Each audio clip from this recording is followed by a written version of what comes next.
Na hii hatim tunakwenda katika dabi Young Africans wakiwa na mwalimu mwingine, na bila shaka pia tutegemea kuona mbinu nyingine, maana dabi ni dabi na chochote kinaweza kutokea.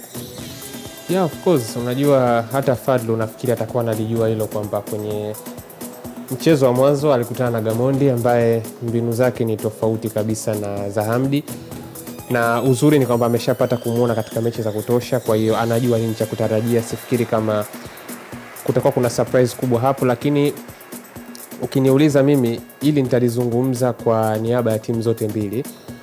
Nafikiri kuna maeneo kadhaa ambayo timu zote mbili zinapaswa kuangalia kwa umakini kuelekea kwenye huu mchezo, na itabidi iwe ni sehemu ya maandalizi yao kuelekea kwenye huu mchezo. Nafikiri kuna kitu kinaitwa set piece kwenye mpira. Hichi ni kitu ambacho ukiniuliza mimi nitakwambia kwenye michezo ambayo inakuwa na tension kama hivi, inaweza kuwa ni moja kati ya faida kubwa sana endapo mtawekeza muda wa kutosha kwenye kutrain set piece, kutrain kona zenu, kutrain free kick zenu. Nakwambia hivyo kwa sababu rejea tu hata mchezo wa kwanza Mwanaidi.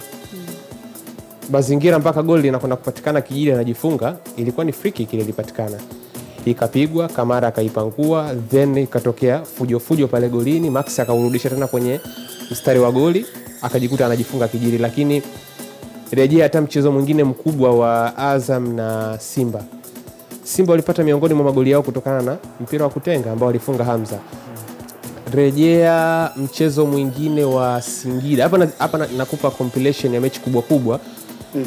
Singida pamoja na Simba pia lilipatikana goli kutokana na set play. Hata kwenye ule mchezo wa kwanza baina ya Simba na Yanga kuna goli ambalo walifunga, of course lilikuwa la offside, lakini lilikuwa limetokana na set play. Kibu alifanikiwa kuflick mpira ambao ulipigwa na Hua, lakini akawa kwenye offside position. Na hata baadhi ya nafasi nyingi nzuri ambazo zilipatikana, kiukweli zilipatikana kwenye mazingira ambayo unapata kona, unapata faulo. Kwa sababu gani? Joto la mchezo uwanjani linakuwa kubwa, aggression, ile hasira ya mchezo kutoka kwa wachezaji wa timu zote mbili inakuwa ni kubwa. Kwa hiyo tarajia kuona madhambi ya mara kwa mara yanafanyika na timu zote mbili, yani kwamba contact, kutakuwa kuna kufikana. Imagine kwenye mchezo wa kwanza tulikuwa tunasema kuna penalty almost 2 ambazo zilitakiwa kutolewa, na kwenye mchezo huu wa Simba na Yanga ipo mechi ambayo ziliwahi kutolewa penalty 3. Kwa upande mmoja zilitolewa penalty 3 2012 huko miaka. Kwa hiyo ninachojaribu kukusudia ni kwamba timu zote mbili, walimu wa timu zote mbili wasi overlook umuhimu wa kutrain set piece, kwa sababu mechi ina tension, wachezaji watakuwa wanakutana sana kwenye 1v1 battle, kutakuwa kuna kukabiliana sana.